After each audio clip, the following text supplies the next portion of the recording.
Mga Lodi, don't skip ads po tayo, maraming salamat sa patuloy ninyong pagsuporta.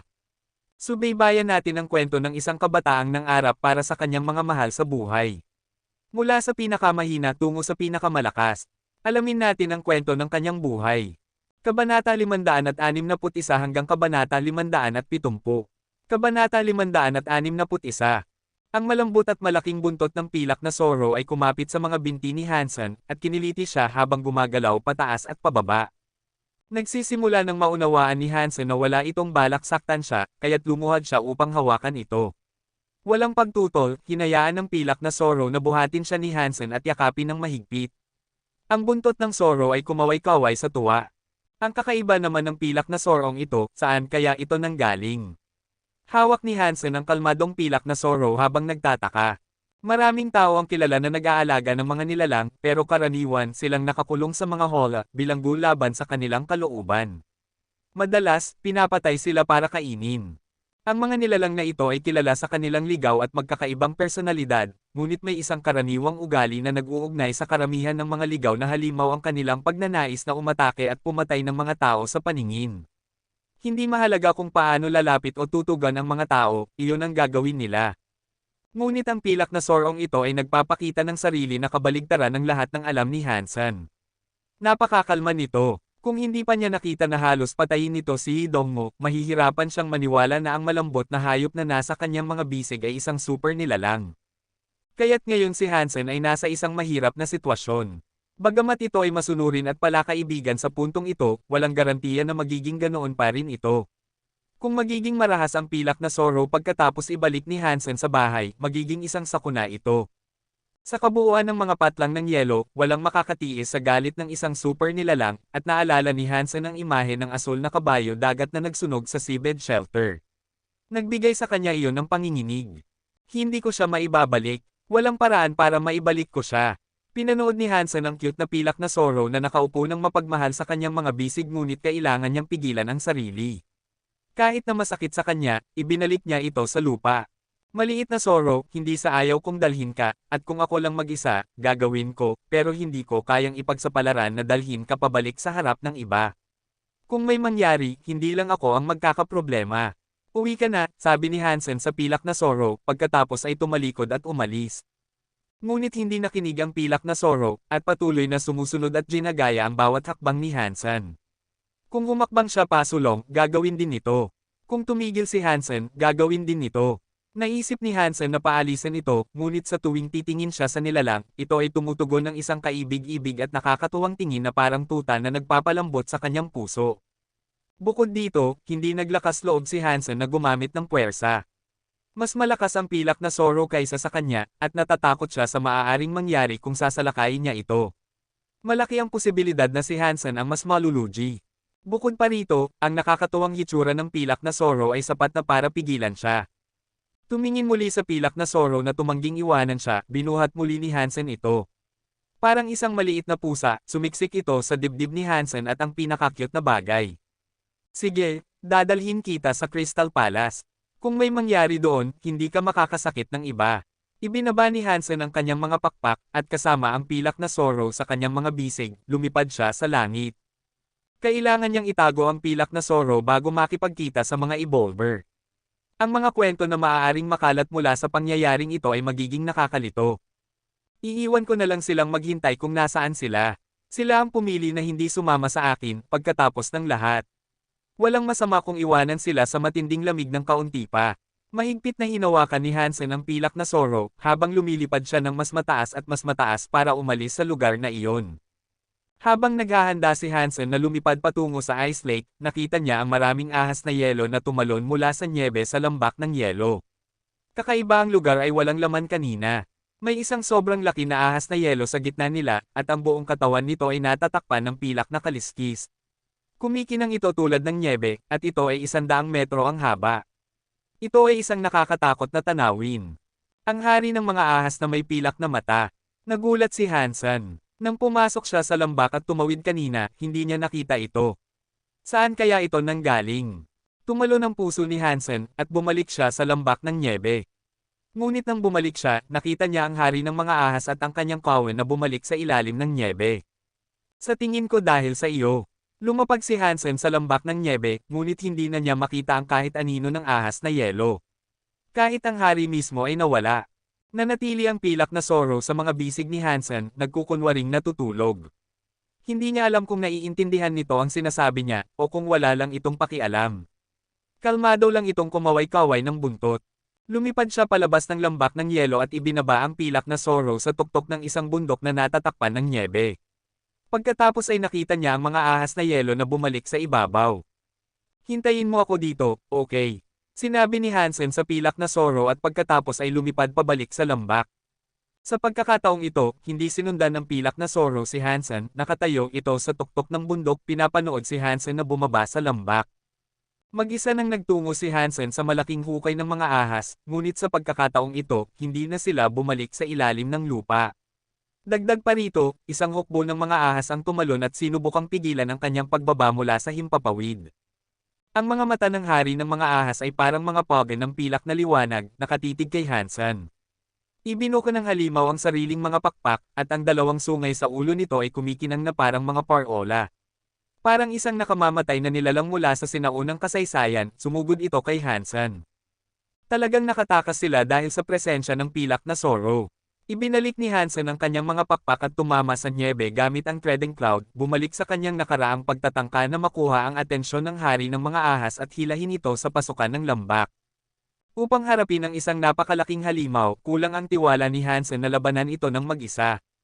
Hindi pa banggitin ang dami ng iba pang maliliit na ahas na kailangan niyang harapin ng sabay-sabay. Kaya't nagpasya si Hansen sa kanyang orihinal na plano na ilabas ang hari ng mga ahas at bigyan ng mga evolver ng isang bagay na gagawin. Kahit gaano pa sila kasama, maaari niya silang makuha na harapin ang anumang maliliit na ahas na sumusubok na pigilan ang pagpatay sa kanilang pinuno. Kahit na natatakot sila sa mga ito, kung ilabas niya sila sa lambak, ang nyebe ay hindi magiging sapat na makapal upang takpan sila. Sa ganoong mga kondisyon, madaling makakaharap ang mga evolver sa mga ahas. Hindi sigurado si Hansen kung ang hari ng mga ahas ay napigilan ng presensya ng isang pilak na Zoro kamakailan lamang dahil ang hindi mapigil na galit nito ay lampas sa inaasahan ni Hansen. Walang awa o pag-iisip, ito ay walang kabuluhang sumugod kay Hansen. Nakakagulat ang bilis nito. Gamit ang mga pilak na pakpak nito na nagpapahintulot sa paghampas, pag-ikot, at pag-snap sa kalangitan sa paghabol kay Hansen, ang bibig nito ay palaging nakabukas, handang lumunin ang ninanais na biktima. Hindi naman tamad si Hansen dahil madali niyang naiwasan ang mga pagkagat. Ang mahinang bakas na iniwan niya sa nyebe ay naging zigzag, gayunpaman, habang patuloy niyang iniiwasan ang hari ng mga ahas at ang mga tauhan nito. Di nagtagal, nakarating siya sa labas ng lambak ng nyebe. Si Wang Liang at ang iba pang mga evolver sa labas ng lambak ay naghihintay pa rin ng may takot at pag-asa na makita ang pagbabalik ni Hansen. Masyado na siyang nawala. Taya ko, pinatay siya ng hari ng mga ahas. Kung totoo iyon, bakit wala tayong narinig? Taya ko, hindi man lang niya nakita ang hari ng mga ahas, hindi naman marunong lumipad ang lalaking iyon. Para patuloy na tumakbo ng ganoon, malamang na patuloy siyang nakakaakit ng mas marami at mas marami pang ahas na yelo hanggang sa maubos siya. Malamang na namatay siya bago makarating sa hari ng mga ahas. Ano ang gagawin natin? Dapat ba tayong magpatuloy sa paghihintay? Malamang na mas mabuti kung maghintay tayo ng kaunti pa. Kung aalis tayo ngayon, at babalik nga siya, hindi natin maipapaliwanag ang pag-alis natin. Pero sobrang tagal na niyang nawala. Walang paraan para bumalik siya ngayon, pagkatapos ng lahat ng oras na ito.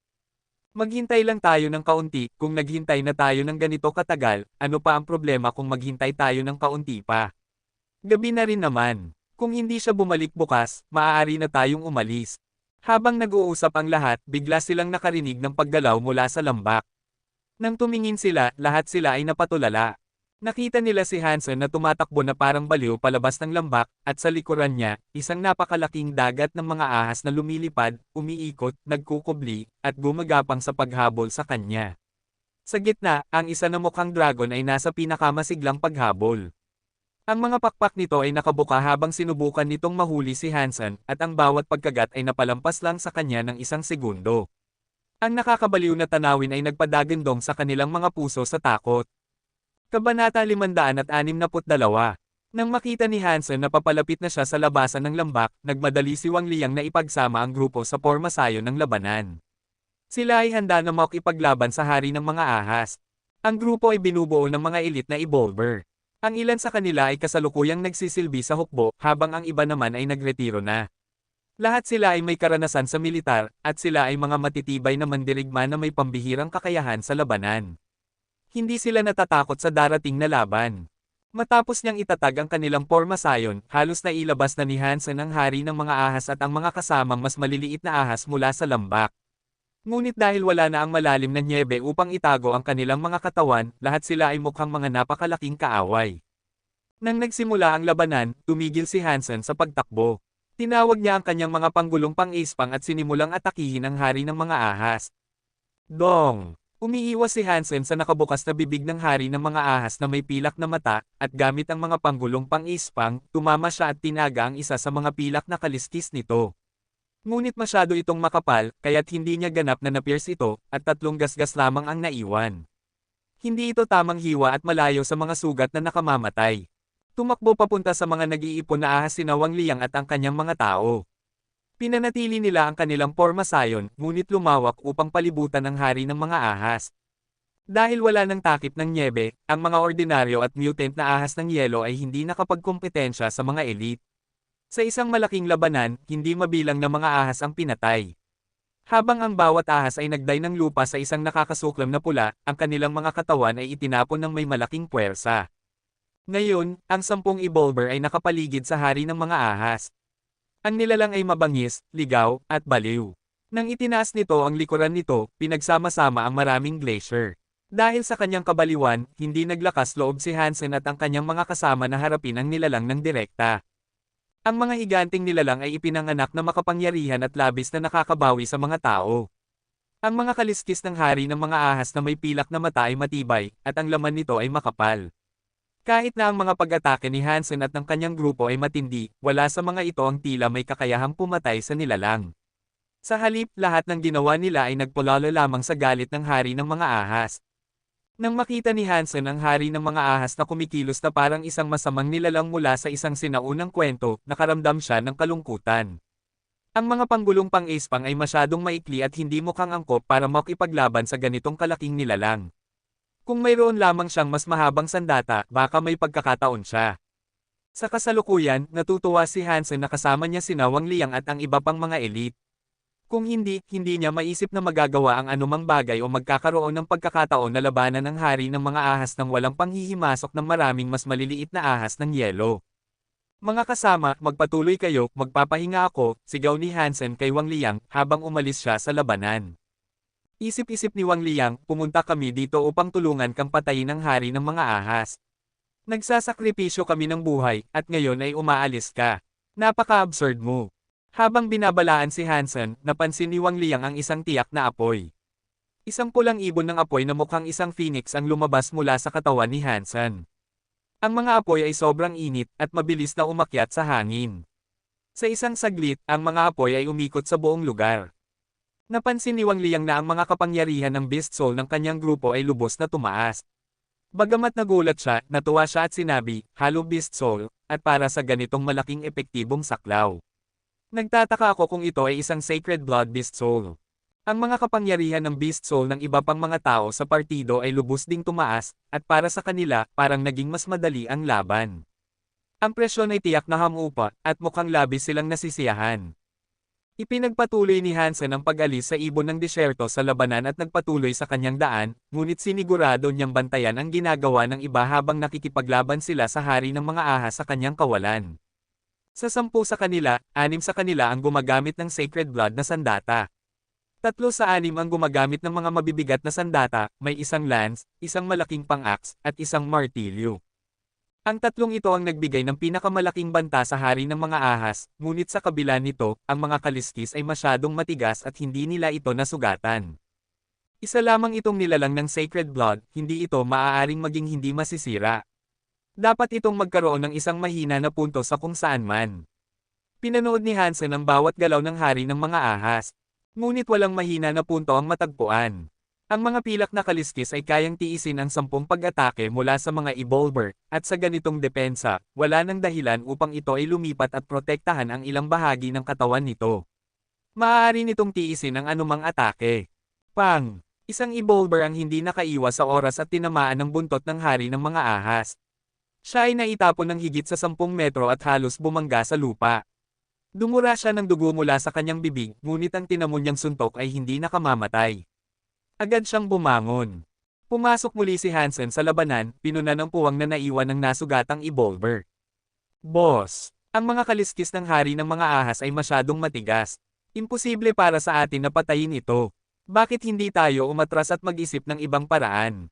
Sigaw ni Wang Liang mula sa gitna ng labanan, habang patuloy na nakikipaglaban sa kaaway. Hindi siya nag-iisa sa mungkahing ito, dahil ang iba ay nag-iisip din na umatras. Sa kabila ng lahat ng itinapon nila rito, wala sa mga ito ang tila nakakasugat ng malubha sa hari ng mga ahas. Ang kanilang pag-asa ng tagumpay ay lumipas na, at sila ay nalulumbay. Ang mawalan ng pag-asa ay isang nakakatakot at mapanganib na bagay.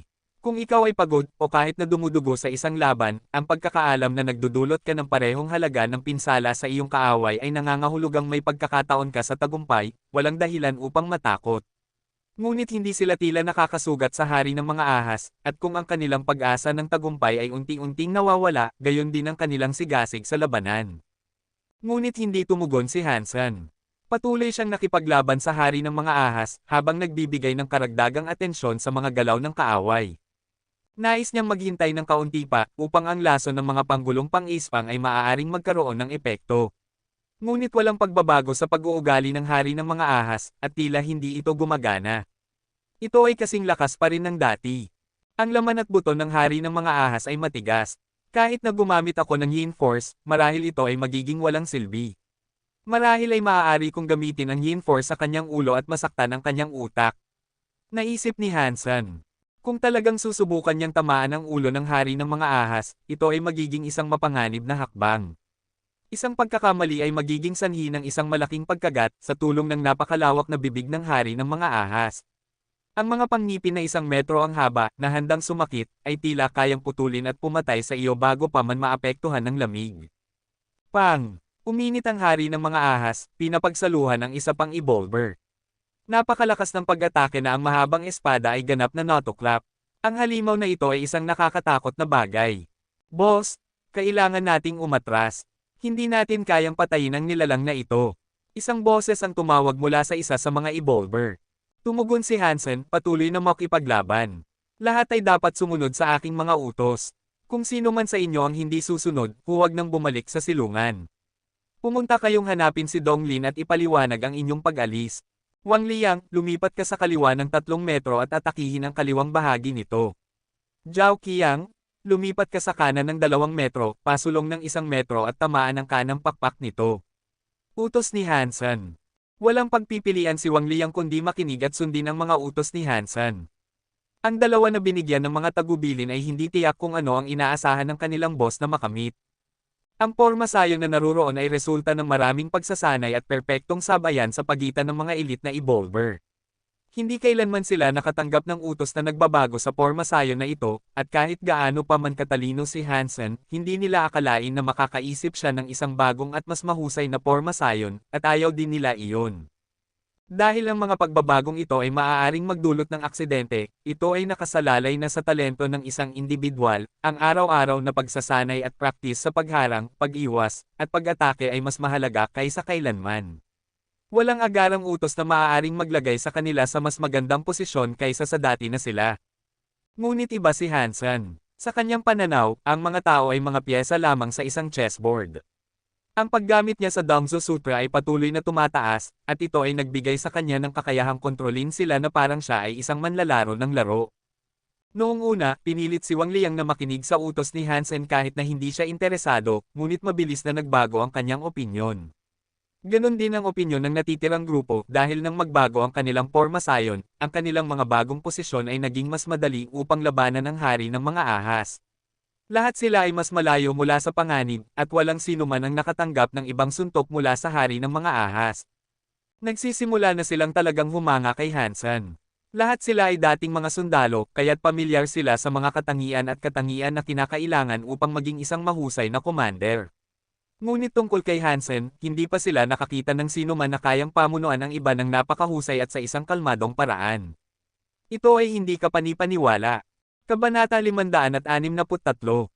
Lubos na humanga sina Wang Liang at ang iba pang mga evolver kay Hansen. Walang sino mang kanilang pinaglingkuran ang nakakapag-utos ng may talento na katulad niya. Ang mga labanan ay mga agarang pangyayari, mga sandali na nagbabago sa bawat segundo. Ang pag-utos sa mga tao ng maaga sa ganitong paraan ay kapansin-pansin, dahil kung ang iba ang mag-uutos, sa oras na may sigawin ng mga evolver ang sinabi sa kanila, ang pagkakataon na gumawa ng anumang bagay ay mawawala na. Ngunit nag-utos lang si Hansen sa 10 tao ng may kamangha-manghang kahusayan. Mabilis siyang mag-utos, inaasahan na iyon, ngunit ang kanyang mga salita ay hindi kailanman nagmamadali. Ang pagtanggap ng mga perpektong utos na iyon ay nagpagaan sa pasanin ni Wang Liang at ng kanyang mga tao, kaya't nagawa nilang gumawa ng mas marami. Humahanga si Wang Liang at ang kanyang mga tao kay Hansen ng may paggalang na karaniwang nakalaan para sa isang Diyos ng relihiyon. Sa hukbo, ang mga makapangyarihang tao ay karaniwang nakakakuha ng paggalang ng iba, ngunit para sa tunay na paghanga, kailangan mong pamunuan ang iba ng kalmado at may biyaya, na pinamumunuan ang iyong mga tropa patungo sa tagumpay. Lahat sila ay naglingkod sa hukbo, ngunit wala sa kanila ang nasa ilalim ng pamumuno ng isang taong may ganoong talento. Sa teorya, dapat ay imposible para kay Hansen na mag-utos ng individual sa mga aksyon ng 10 tao sa isang labanan. Ngunit narito siya, pinatutunayan na mali iyon. Ang pinakakahanga-hangang bagay tungkol sa Dongzhou Sutra ni Hansen ay ang layout dahil hindi niya inuutusan ang iba kung ano ang gagawin o kung paano sila dapat tumugon. Ang ginawa lang ni Hansen ay hulaan. Ang mga utos na ibinigay niya ay nagmula sa kanyang pananaw at sa makatuwid ay inihanda ng maaga, kaya ang ginawa niya ay ihatid ang kanyang preemptive script ng mga aksyon. Dadalhin niya ang kanyang mga tao sa iba't ibang posisyon, at tulad ng pagbuo ng isang jigsaw, ang pagkakataon para sa kanila na umatake ay maipapakita sa kanila sa sandaling sumunod sila sa utos.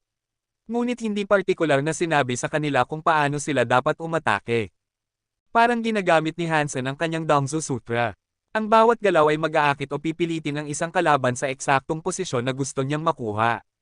Ang mga taong nasa ilalim ng kanyang utos ay parang mga karagdagan sa kanyang sariling katawan, at parang may 10 kamay siya. Ang susi sa paggawa nito, gayunpaman, ay nakasalalay sa katotohanang alam ni Hansen ang mga limitasyon ng kanyang mga tropa. Alam niya kung ano ang kaya nilang gawin, at kung ano ang hindi nila kaya. Kung mali ang paghatol ni Hansen sa kanila, sa tuwing makarating sila sa posisyon na sinabi niya sa kanila, wala silang magagawa at mabibigo sila. Iyon ang dahilan kung bakit sinigurado ni Hansen na umatras at maingat na obserbahan ang kanilang mga kakayahan mula sa simula. Nang tumalon siya pabalik sa labanan, dahil sa kanyang malalim na pag-unawa sa kung ano ang kaya ng kanyang mga kasama, mapanatag niyang nagsimula na mag-utos. Sa ilalim ng pamumuno ni Hansen, ang 10 tao ay nakikipaglaban ng mas kalmado. Nagtitiwala sila kay Hansen ng may hindi matitinag na pananampalataya. Ang paniniwalang ito sa isa't isa ay nabuo sa pamamagitan ng karanasang ito ng labanan ng magkasama, at nagawa nitong tanggapin ito ng kanilang mga katawan at espiritu. Kahit na si Wang Liang at ang kanyang mga tao ay hindi na nasugatan, tumanggi ang hari ng mga ahas na sumuko at hindi pa rin nila ito kayang patayin. Ang kanilang kaaway ay hindi bumabagal, at ito ay magiging isang bagay lamang ng oras bago sila mapagod. Kung mangyari iyon, ang pagkatalo sa labanan ay hindi maiiwasan. Dahil dito, isang nakakabahalang pag-aalala ang sumilay sa isipan ni Wang Liang at ng kanyang mga tropa.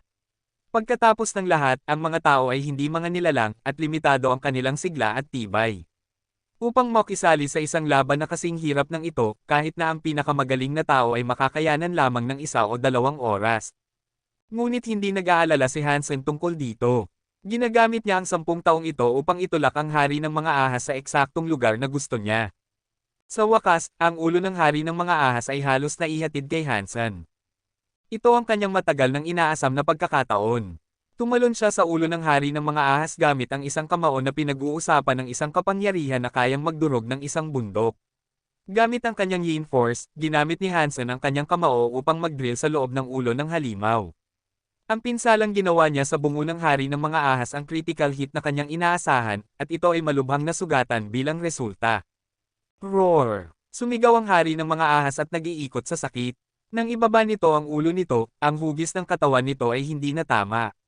Kahit na ang nilalang ay mukhang kasing lakas at kasing bangis ng dati, ang tibay at anyo nito ay hindi na kasing tibay ng bago pa man tamaan. Natuwa ang puso ni Hansen, nasisiyahan na tila gumagana ang yin force. Ang pagsabog ay dapat na nag-alog sa utak ng hari ng mga ahas, sinira ang anyo nito. Patuloy na nag-utos si Hansen kina Wang Liang at sa iba pang mga evolver na makipaglaban. Di nagtagal, ang ulo ng hari ng mga ahas ay nasa harap ni Hansen muli. Nagbigay siya ng isa pang suntok ng Yin Force.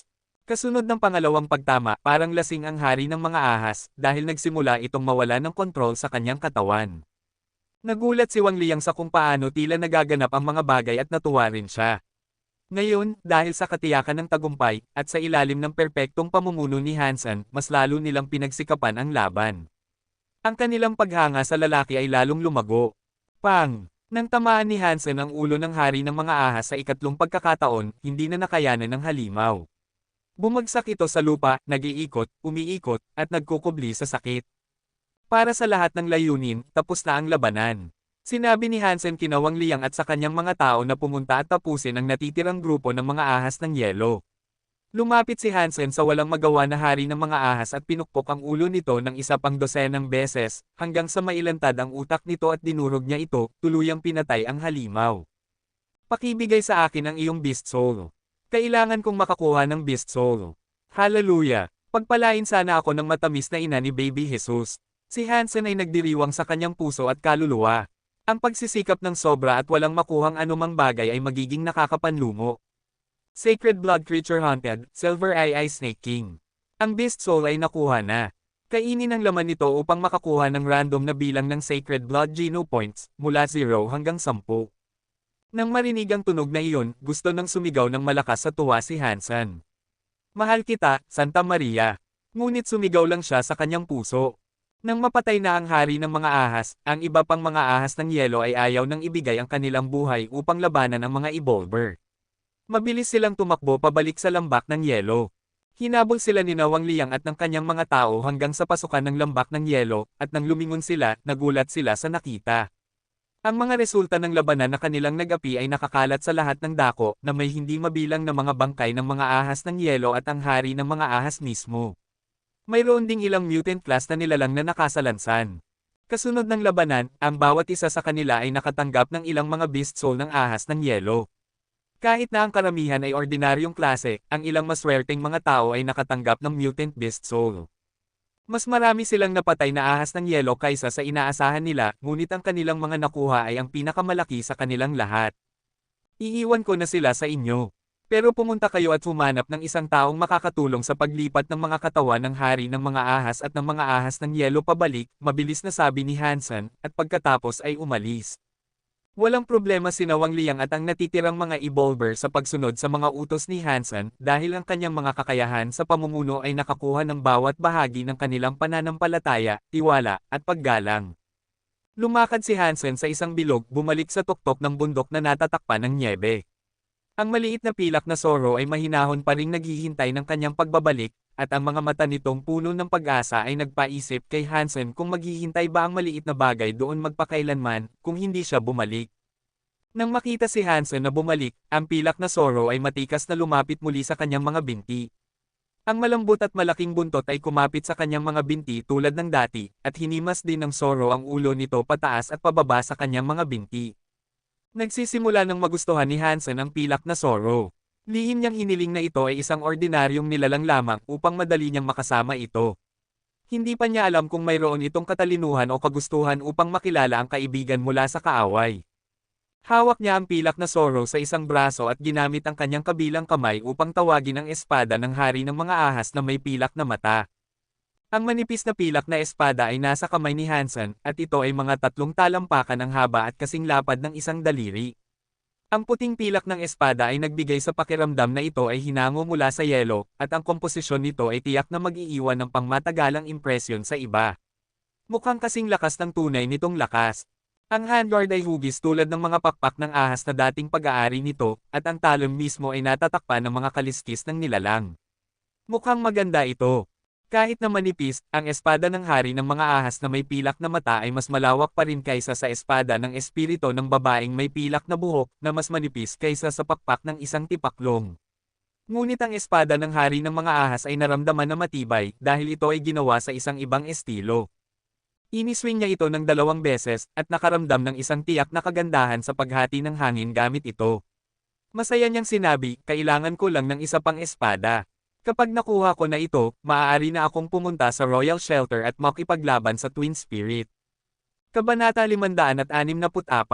Pinakain ni Hansen ng itim na kristal ang hari ng mga ahas na may pilak na mata, at pagkatapos ay dinala niya pabalik ang pilak na Sorrow. Sa kanyang paglalakbay, nakasalubong niya ang ilang iba pang mga tao, at kinabahan siyang dumaan sa kanila. Mahigpit niyang hinawakan ang Sorrow, natatakot na baka ito ay umatake sa isang tao. Mabuti na lang, ang pilak na Sorrow ay walang anumang reaksyon. Nagbigay iyon ng katiyakan kay Hansen dahil sa ngayon ang pilak na Sorrow ay kumikilos ng hindi katulad ng ibang mga super nilalang at tila hindi ito umaatake sa mga tao sa paningin. Pagbalik sa loob ng palasyo ng kristal, kumilos ng normal ang pilak na Sorrow. Nanatili itong kalmado kahit na malapit kay Zero, na kalaunan ay nakayakap sa Sorrow. Ang pilak na Sorrow ay tila talagang maamo. Mas lalo pang nagulat si Hansen nang makita ito.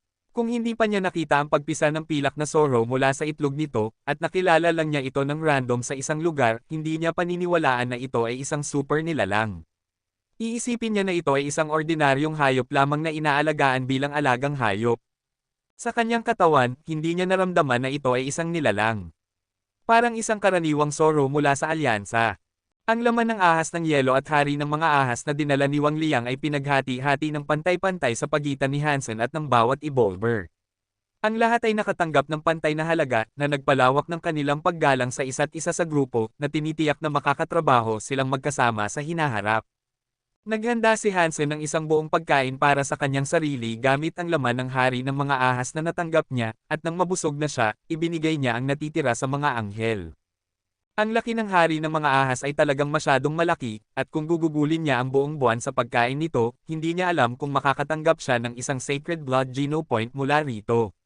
Dahil sa ganitong kawalan ng katiyakan, hindi na niya pinag-aksayahan ng masyadong oras ang pagkain nito. Pagkatapos noon, nagayos si Hansen ng ilang pangangaso na ang mga Sacred Blood na nilalang ang target. Sa kasamaang palad, wala sa mga ito ang nagtagumpay dahil ang mga halimaw ay napatunayang masyadong mahirap patayin. Kahit na hindi sila nagtagumpay sa paghunting ng isang Sacred Blood na nilalang, sa kanilang mga susunod na pangangaso, ang paggalang ni Wang Liang at ng kanyang mga tao kay Hansen ay patuloy na lumalaki. Maaaring hindi nila napatay ang kanilang mga target, ngunit hindi rin sila nagkaroon ng anumang pagkawala. At nagawa nilang mangalap ng laman ng ilang mutant beast soul. Ang pagiging matagumpay ay isang masayang bagay, ngunit ang pagharap sa isang napakalakas na kaaway at ang paglabas ng buhay sa ilalim ng pamumuno ni Hansen ay isang sariling kasiyahan. Sa ganitong napakahusay na pamumuno, ang kanilang tumataas na paniniwala at pananampalataya kay Hansen ay maaari lamang mapabilis. Matapos ang panahong magkasama sila, ganap ng komportable si Hansen sa presensya ng pilak na Sorrow. Ito ay napakabait at palakaibigan, hindi katulad ng anumang nakasalamuhan niya dati. Parang alagang hayop lang ito. Ngunit nang ilabas niya ang pilak na Sorrow, hindi na niya kailanman nakita ang anumang nilalang kahit gaano pa karaming milya ang kanyang nilakbay. Ang pangangaso kasama ito ay walang pag-asa dahil hindi man lang nila maamoy ang anino ng ibang nilalang kapag kasama niya ang Sorrow. Hindi napapansin ng mga tao ang presensya ng isang super nilalang hindi tulad ng ibang mga nilalang sa mundo. Sila ay sensitibo sa anumang nasa kanilang malapit na lugar. Mas mataas ang antas ng isang nilalang, mas sensitibo ang ibang mga nilalang sa presensya nito. Iyon ang nagpabigo kay Hansen dahil palagi niyang kailangang iwanan ang pilak na Sorrow sa palasyo ng kristal kapag siya ay naglalakbay. Bumalik na ngayon si Hansen sa dating kilala bilang Black God Shelter dahil sa isang ulat na natanggap niya tungkol sa isang taong naghahanap sa kanya. Pumunta si Hansen upang salubungin ang taong ito, at nagulat siyang makita na si Dong Mo pala iyon. Matagal na niyang hindi nakikita ito, ngunit ang mga sugat nito ay gumaling na at ang mga malulupit na sugat nito ay hindi na nakikita.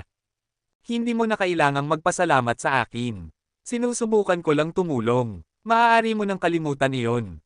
Siyempre, kung talagang gusto mo akong gantihan, malugod kong tatanggapin ang halaga ng ilang bilyon sa cash, sabi ni Hansen. Ngunit malamig na sumagot si Dong Mo, humihingi ka ng pera. Kung hindi mo ako niloko, hindi sana naging ganito kalala ang mga sugat ko. Hindi mo masasabi iyan. Sinubukan kong pigilan ka noong una, pero hindi mo naintindihan. At nang ipanganak ang Sorrow, tumakbo ka sa iyong sariling kagustuhan. Wala akong kinalaman doon, sabi ni Hansen, habang nakataas ang kanyang mga kamay. Nang ipanganak ito, naglakas loob kang sabihin sa akin na hindi ka naghahanda na salakayin ito ng mag-isa. Tinitigan ni Dongmo si Hansen dahil akala niya ay talagang Seisalake si Hansen. Gusto niyang maunang sumugod at makuha ang pagpatay bago pa ito gawin. Ngunit hindi sumugod si Hansen, gusto lang niyang umatras. Hindi. Mariing itinanggi ni Hansen ang paratang. Hindi na pinag-usapan pa ni Dongmo ang paksa. Sa halip, tumingin siya kay Hansen at sinabi, may paparating na pagkakataon na magbibigay sa iyo ng pagkakataong kumita ng malaking pera. Gusto mo ba? Oo naman. Anong klaseng pera ang pinag-uusapan natin? Pero kung mapanganib, ayaw ko nang marinig ang ibang salita, sabi ni Hansen. Hindi ito mapanganib, pero ikaw ay may talento pagdating sa mga pagpatay, tama ba? Malapit na pinagmasdan ni Dongmo si Hansen. Okay lang ako, casual na sagot ni Hansen. Kung kaya mong patayin si Black God sa gitna ng lahat ng iyon, dapat ay mas mahusay ka kaysa sa okay lang. Matututo ako ng isang Hyper Geno Art, at kung magiging training partner ko ka, babayaran kita. Paliwanag ni Dongmo sa deal ng tuwid na parang arrow. Bakit ako? Naging mausisa na ngayon si Hansen. Dahil ikaw ay talagang magaling sa mga pagpatay, at ang iyong kapangyarihan ay napakalaki. Sabi ni Dongmo. May magandang panlasa ka, gusto ko na tapat ka. At, oo, maaari akong maging training partner mo. Pero tapat din ako, kailangan kong sabihin sa iyo na hindi ako mura. Interesado si Hansen kung anong Hyper Geno Art ang gustong matutunan ni Dongmo. Pareho silang bihasa pagdating sa kanilang mga natutunang kasanayan sa pagpatay, ngunit kung seryoso si Dongmo sa pag-aaral ng kasanayang ito, marahil ay magiging kapaki-pakinabang din ito para kay Hansen. Ang problemang kaya ng malutas ng pera ay hindi problema, matalinong sabi ni Dongmo. May pera si Dongmo upang masabi ang ganoong bagay. Kahit na humingi si Hansen ng napakataas na presyo, hindi man lang kumurap si Dongmo at pumayag. Hindi man lang niya sinubukang makipagtawaran o makipag-bargain kay Hansen. Dinala pagkatapos ni Hansen si Dongmo sa arena ng Black God Shelter. Talagang gusto niya ang Hyper Geno Art na gustong matutunan nito. Gumagamit pa rin ng dagger si Dongmo. Ang paraan ng pag-atake nito ay halos hindi matunten, at malinaw na naiintindihan nito ang tunay na kakanyahan ng mga kasanayan sa pagpatay. Malaki na ang kanyang pag-unlad mula nang unang makita siya ni Hansen sa unang silungan. Ang natututunan ni Dongmo ay isang kasanayan upang maghiwa ng nakakagulat na mabilis. Ang kapangyarihan at bilis ay sumabog sa loob ng isang segundo, kaya halos ito ay isang paggaya ng kasanayan ng tornado knife. At natural na makapangyarihan si Dongmo. Ang puwersa na inilalagay sa bawat nakakapasong mabilis na pag-atake ay kapansin-pansin. Ito ay isang napakalakas na kasanayan. Umatras ng ilang hakbang si Hansen at umiwas sa dagger ni Dongmo. Si Hansen mismo ay napakahusay pagdating sa mga kasanayan sa pagpatay, ngunit mayroon din siyang magaling na isip na nagpapahintulot sa kanya na makaramdam ng anumang paparating na pag-atake. Kung ibang tao ang nasa kanyang kalagayan, ang dagger ay makakahanap ng bagong tahanan sa kanilang tiyan. Marami pa akong dapat matutunan. Hindi pa nasiyahan si Dongmo sa kasanayan, at sinigurado niyang patuloy siyang nagsasanay kasama si Hansen. Nakilala ni Hansen ang maraming taong mahilig makipaglaban sa paglipas ng mga taon, ngunit wala sa kanila ang kasing baliw ni Dongmo. Kung hindi humingi ng pahinga si Hansen upang kumain, ipinapalagay niya na mag-e-ensayo si Dongmo kasama siya buong araw, araw-araw. Mula sa nakikita ni Hansen, ang kasanayan ni Dongmo ay talagang makapangyarihan na. Hindi marami ang mga evolver na makakaiwas sa unang pag-atake nito, ngunit gayunpaman, hindi pa rin lubos na nasiyahan si Dongmo. Kailangan mo bang magsikap ng ganito? Ganoon ka ba kadesperado na mamaster ito? Hindi napigilan ni Hansen na magtanong habang kumakain siya. Kailangan ko. Wala akong ibang pagpipilian kundi perpektuhin ang kasanayang ito kung talunin ko si Coin. Ang mukha ni Dongmo ay mukhang seryoso. Halos masukan ni Hansen ang kanyang kanin sa kanyang bibig.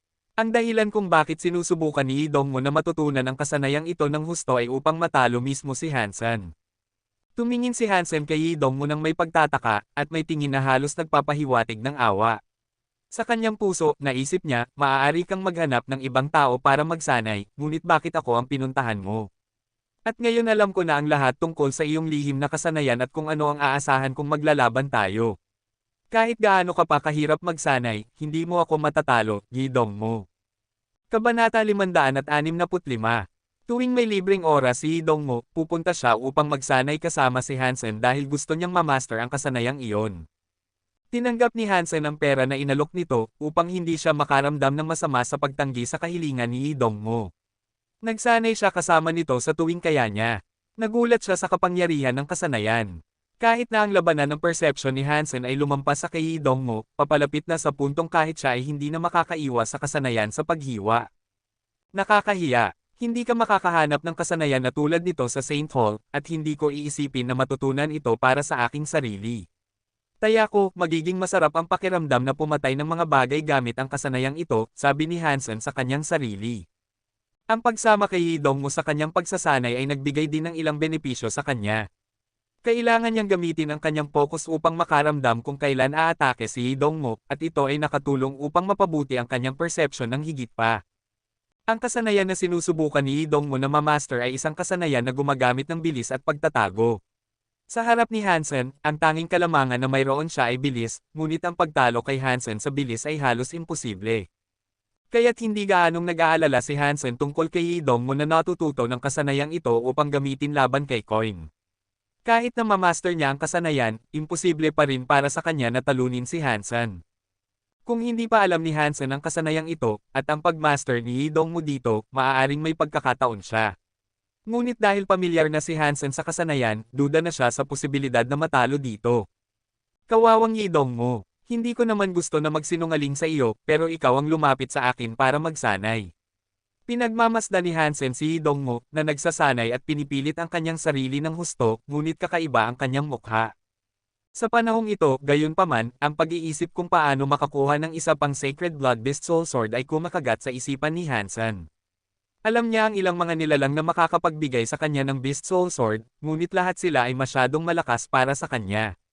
Ang mga patlang ng yelo ay masyadong maliit upang magkaroon ng maraming nilalang, kaya limitado ang kanyang mga opsyon.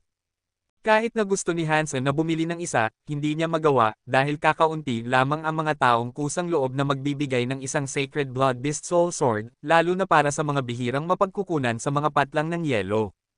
Nagpasya si Hansen na dalhin ang Crystal Palace sa Yellow Rock Beach. Maraming mga silungan ng tao doon, at nagtataka siya kung makakahanap siya ng isang taong nagbebenta ng Sacred Blood Beast Soul Sword.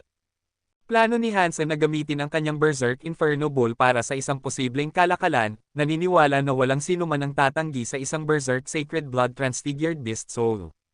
Sa pagkakataong ito, dinala ni Hansen sina Zero at ang pilak na Zoro kasama niya. Hindi makikita ng mga tao na ang pilak na Zoro ay isang nilalang, at naniniwala si Hansen na iisipin lang nila na ito ay isang ordinaryong alagang hayop.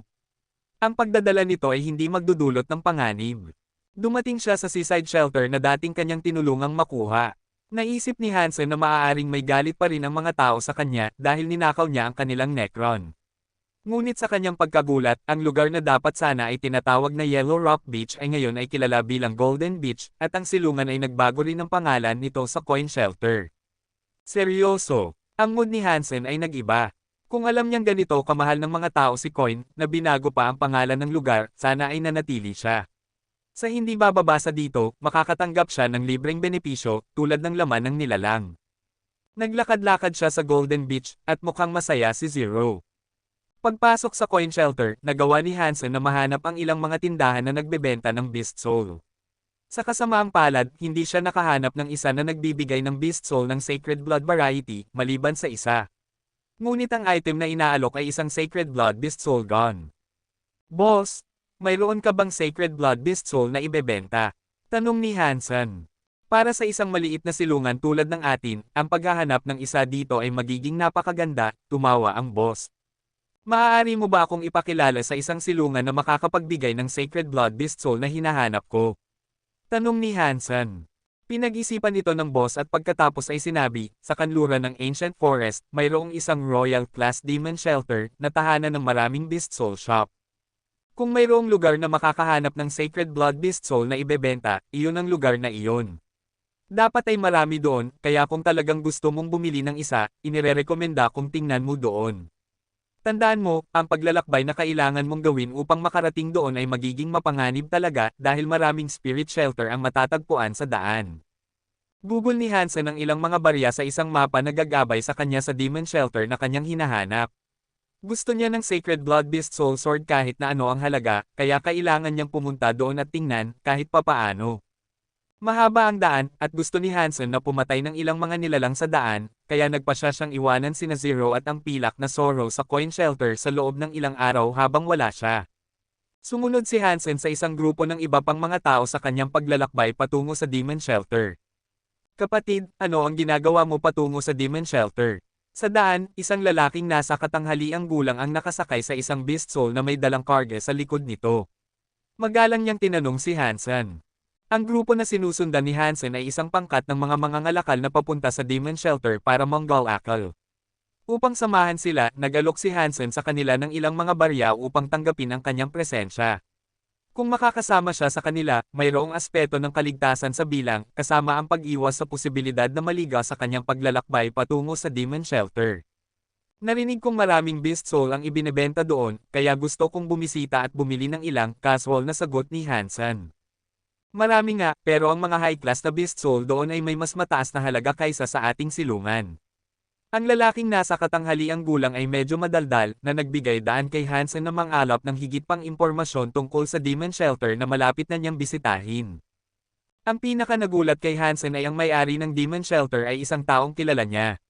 Si Son of Heaven, ang boss ng Starry Group. Hindi siya makapaniwala na siya ang may-ari ng Demon Shelter. Mayroon silang kasaysayan sina Son of Heaven at Hansen, ngunit mula nang isipin ng pamilya Ning na si Hansen ang tagapagmana ni Hanjing, hindi na nila siya pinansin. Hindi na nila siya tinulungan muli. Hindi alam ni Hansen kung ano ang iniisip ni Son of Heaven tungkol sa kanya, ngunit si Hansen ay walang kinikilingan. Ang kanyang mga damdamin ay hindi na madalas na nararamdaman pa. Sa paningin ni Hansen, hindi kailanman magiging kalaban si Son of Heaven at dahil dito, walang dahilan para mag-alala siya tungkol dito. Kung hindi niya nalaman na si Son of Heaven ang may-ari ng Demon Shelter, maaaring nakalimutan na ni Hansen ang buong pag-iral nito. Hindi tulad ng nararamdaman niya kay Ningyu, na kanyang kinatatakutan. Hinayaan ni Hansen na manirahan ang kanyang Aqua Reaper kasama si Ningyu dahil gusto niyang mangalap ng mga lihim ng pamilya Ning mula kay Ningyu.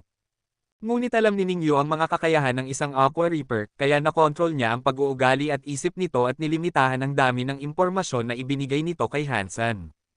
Karaniwan, nag-iisa si Ningyu at ayaw niyang makita ang sinuman. Maghihintay lang siya. Kapag wala siyang ginagawa, mag-iisa lang siya at magbabasa ng mga aklat ng Buddha ng mga 10 oras ng tuwid.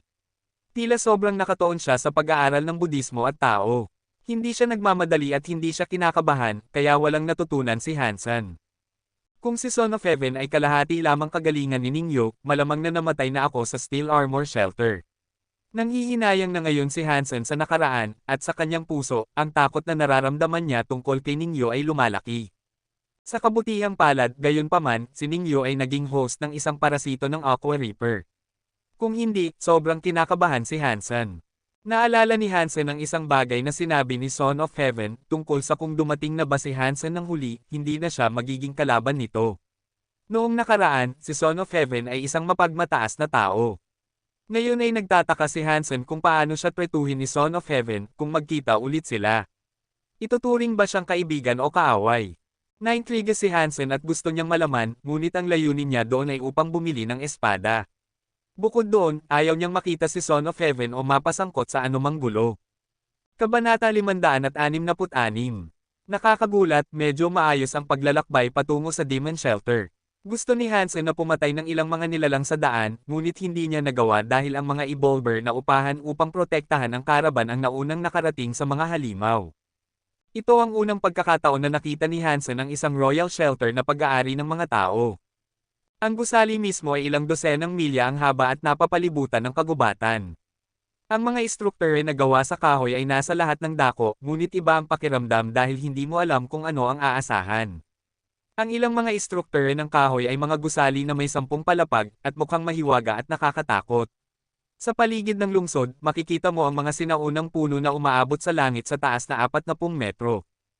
Ang lungsod na gawa sa kahoy na ito ay isang malaking panganib sa apoy. Sabi ni Hansen sa kanyang sarili. Ang kahoy ng Demon Shelter ay hindi basta-basta ordinaryong kahoy, dahil hindi ito masusunog, tumawa ang lalaking nasa katanghaliang gulang. Pagpasok sa Demon Shelter, naghiwalay si Hansen sa grupo ng mga mangangalakal. Tumingin-tingin siya sa paligid, sinusubukang mahanap ang mga tindahan na nagbebenta ng beast soul na kanyang hinahanap. Talagang isang royal shelter ito dahil ang mga tindahan na nagbebenta ng Beast Soul ay nasa lahat ng dako at mayroon ding ilang mga kalye na nakalaan para sa kalakalan.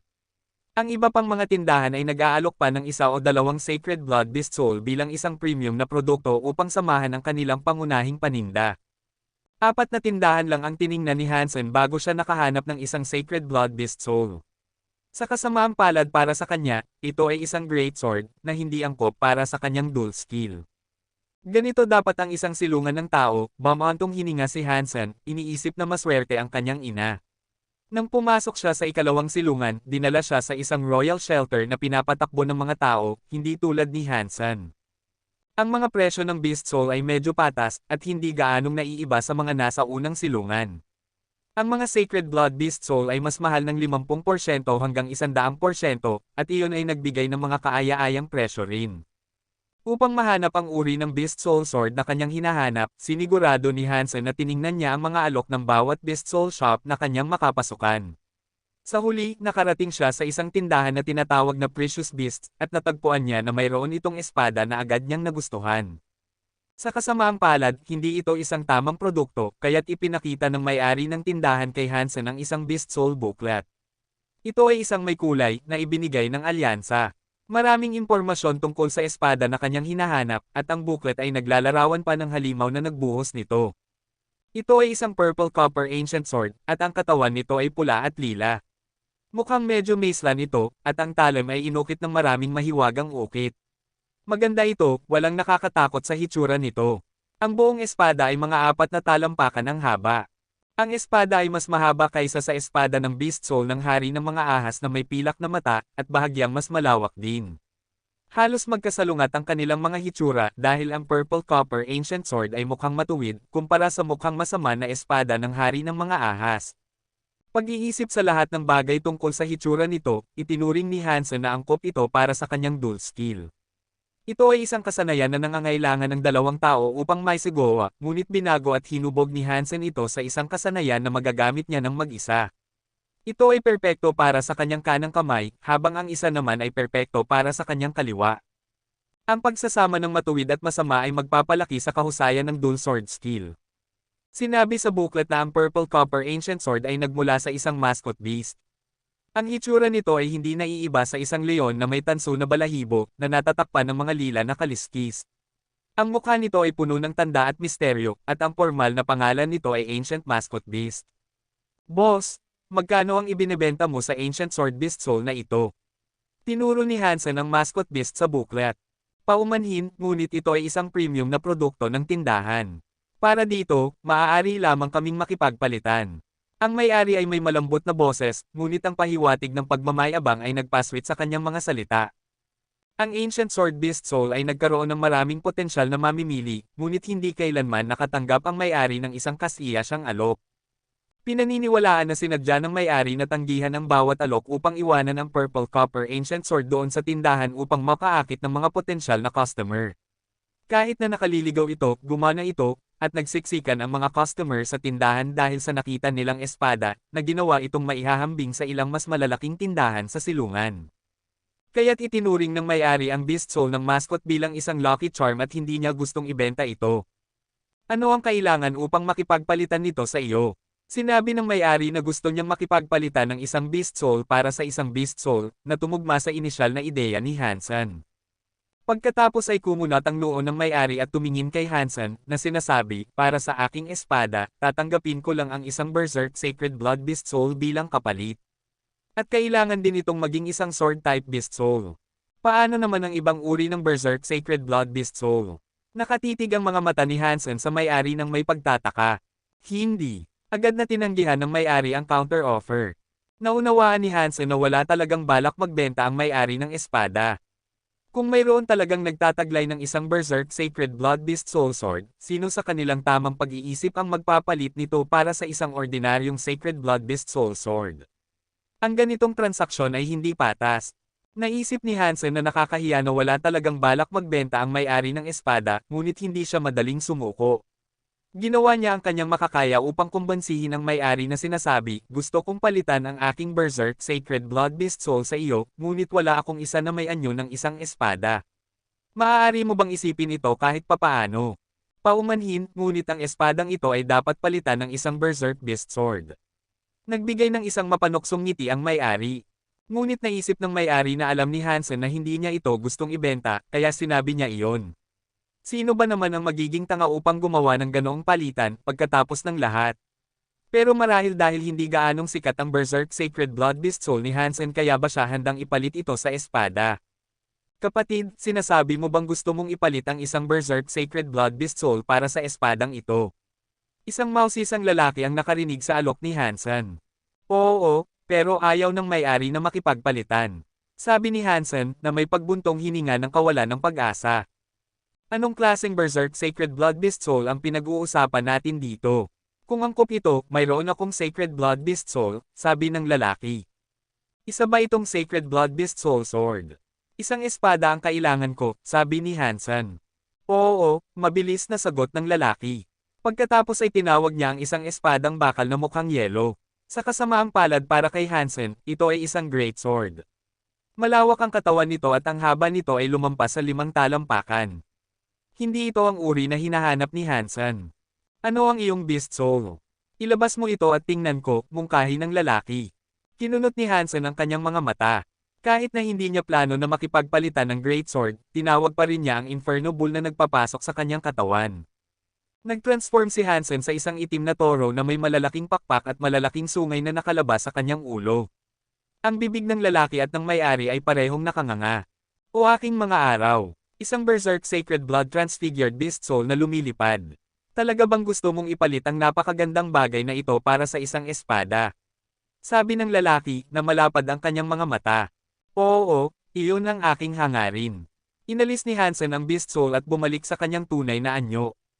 Magpapalit ako sa iyo. Agad na sigaw ng lalaki. Hoy mister, ito ang aking tindahan. Kung gusto mong makipagpalitan o makipagnegosyo sa taong ito, dapat kong pakiusapang umalis ka. Maaari kang makipag-usap sa kanya kapag umalis na rin siya sa gusali. Tumakbo ang may-ari mula sa likod ng counter at tumayo sa pagitan ng lalaki at ni Hansen na may masamang mukha. Sino ang nagsabing ayaw kong makipagpalitan? Pula ang mukha ng may-ari at kailangan niyang pilitin ang kanyang sarili na magsalita. Hindi niya pinansin ang lalaki at lumingon upang ngumiti kay Hansen. Sinabi niya, Mister, hindi ba gusto mong ipalit ang iyong beast soul para sa aking Purple Copper Ancient Sword? Ipapalit ko ito sa iyo. Oo, gagawin ko. Gagawin ko ito ngayon. Matapos kong isipin ito, napagtanto kong ang alok ay sobrang nakakiling sa iyong kalamangan. Ito ay isang napakalaking Berserk Sacred Blood Beast Soul, pagkatapos ng lahat, ngumiti si Hansen. Kaibigan, huwag mo siyang pakinggan. Maglalagay ako ng dagdag na Mutant Beast Soul upang samahan ang Great Sword, alok ng lalaki ngayon.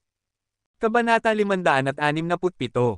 Nang umalis si Hansen sa tindahan ng Beast Soul, lumabas siya na dala ang kanyang gustong Purple Copper Ancient Sword at isang karagdagang Armored Sacred Blood Beast Soul. Parehong nasa tuktok ng kanilang uri sa Sacred Blood League, lalo na ang sinaunang espada. Ito ang pinakamahusay na Sacred Blood Sword na maaaring makuha ng isang tao, at ang pagpapalit ng Berserk Inferno Bull para sa dalawang ito ay talagang sulit. Masaya si Hansen sa deal. Inaasahan pa nga ni Hansen na magkakaroon ng pagkawala nang bumisita siya sa mga tindahan na ito para sa isang disenteng espada dahil hindi niya inaasahan na makakagawa siya ng isang disenteng kalakalan. Kaibigan, paano kung magkakasama tayong maghapunan? Makikilala natin ang isa't isa. Matapos siyang umalis sa tindahan, ang mausisang lalaki mula kanina ay naabutan si Hansen at inanyayahan siya. Sige, pumayag si Hansen. Kung hindi dahil sa lalaking ito, maaaring hindi niya nagawa ang palitan at nakuha ang espada. Siya ang nagmungkahi na makipagpalitan noong una, at kung hindi dahil sa kanyang sariling interes, maaaring hindi nakita ng mga ngalakal ang Inferno Bull at kalaunan ay pumayag sa pakikipag-usap na ginawa niya. Salamat sa lalaking ito, nakuha ni Hansen ang perpektong deal at dahil dito, ayaw niyang tanggihan ang imbitasyon ng lalaki para maghapunan. Dinala ng lalaki si Hansen sa isang restoran at mabilis na nag-order ng 2 pagkain. Pagkatapos, nagsimula siyang makipag-usap kay Hansen. Ang pangalan ng lalaki ay Zhang Ziang at sinabi niyang siya ang tagapag-ayos ng isang arena na idinisenyo para sa labanan ng mga alagang hayop at espiritu. Binigay niya kay Hansen ang kanyang mga detalye sa pakikipag-ugnayan, sinasabi sa kanya na kung sakaling may alagang hayop o espiritu siyang gustong ilagay sa arena para makipaglaban, ang kailangan lang niyang gawin ay tumawag. Nagbebenta ka ba ng mga tiket? Tanong ni Hansen, na naguguluhan. Ngumiti si Zhang Ziang at sinabi, medyo, pero pangunahin kaming nakikipagkalakalan sa pisikal na transaksyon ng mga alagang hayop at espiritu, na may ilang pagsusugal sa gilid. Naintriga ang curiosity ni Hansen dahil ibinente ni Zhang Ziang ang ideya. Kahit na gaano pa kaliit ang tunog nito, alam ni Hansen na ang pagsusugal sa gilid ang nagbibigay ng malaking pera. Kung may oras ka, maaari kang sumama sa akin para maglaro. Mayroong challenge arena, at kung ang iyong alagang hayop o beast soul ay makakapasa sa mga pagsubok, makakakuha ka ng maraming pera at katanyagan. Ang anumang laban pagkatapos nito ay magpapataas lamang ng pera na maaari mong makuha, sabi ni Zhang Ziang. Naging interesado si Hansen. Gusto niyang tingnan ang hanay ng mga alagang hayop at espiritu sa ikalawang silungan at malaman kung anong antas ang mga ito. Alam niyang hindi siya magkukulang sa mga espiritu sa hinaharap, ngunit kung gusto niyang ibenta ang mga ito sa isang mataas na presyo, kailangan niyang magtatag ng isang relasyon sa lugar na ito muna. Dinala ni Zhang Ziang si Hansen sa kanyang arena. Mas malaki ito kaysa sa kanyang inaasahan. Nakakagulat na ang maliit na arena na tinutukoy ni Zhang Ziang ay ang arena para sa buong Demon Shelter. Madaling mapaunlakan ng 100,000 katao.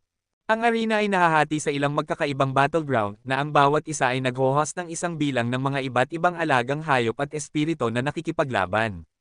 Karamihan ay mga alagang hayop ngunit kakaunti lamang ang mga espiritu na nakikipaglaban. Kahit sa panahong iyon, mayroong mga 10,000 katao na nanunood.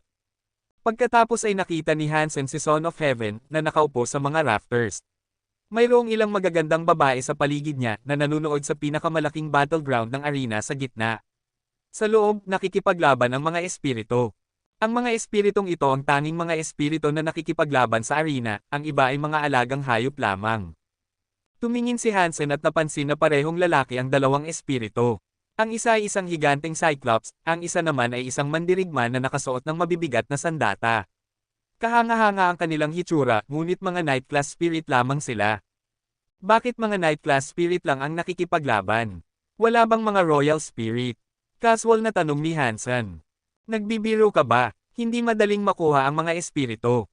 Mas mataas ang klase ng espiritu, mas mahirap ding makilala ang may-ari, paliwanag ni Zhang Ziang. Ang buong arena ay nagkaroon lamang ng isang royal spirit at hindi pa ito nakakahanap ng kalaban upang makipaglaban. Naglagay ng malaking bounty ang aming arena sa paghahanap ng isa pang royal spirit na makakalaban nito sa arena, at ang mananalo sa ganitong laban ay makakakuha ng libreng sacred blood beast soul. Ngunit wala pa rin kaming nakukuha. Anong klaseng sacred blood beast soul ang inaalok mo? Interesado si Hansen dahil bakit naman niya tatanggihan ang isang libreng sacred blood beast soul. Kapatid Han, iminumungkahi mo bang mayroon kang royal spirit? Kumislap ang mga mata ni Zhang Ziang. Oo, mayroon ako, sabi ni Hansen. Anong klaseng espiritu? Talaga bang gustong mo bang subukan ang iyong espiritu? Masiglang tumingin si Zhang Ziang kay Hansen. Kailangan ko munang makita kung anong klaseng sacred blood beast soul ang aking makukuha, sabi ni Hansen. Ito ay isang four-winged thunderbird. Ito ay isang bihira, lumilipad, at masasakyang beast soul.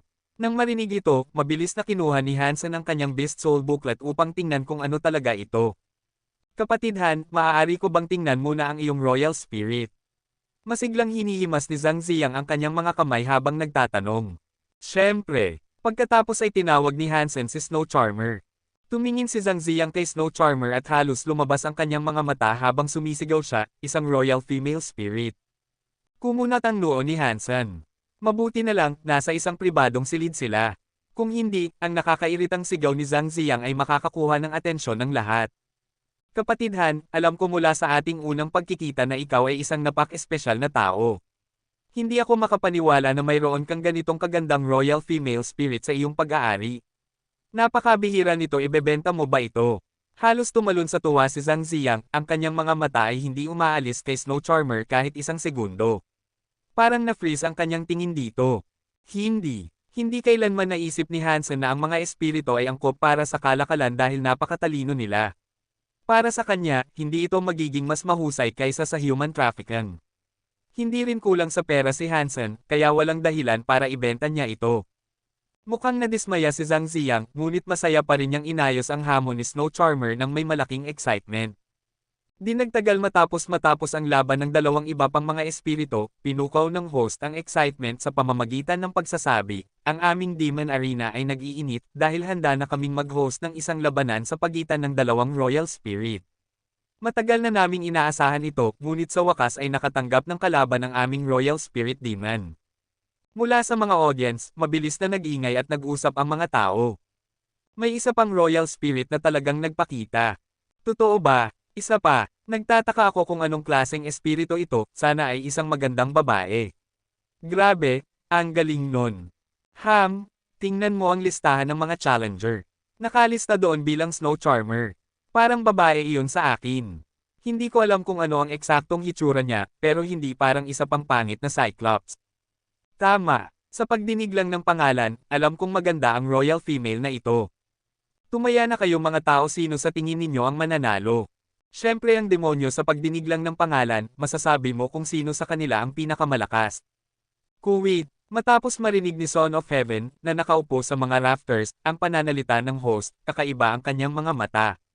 Sinabi niya sa kanyang sarili, isang royal female spirit, ha? Well, sa tingin ko hindi na mahalaga.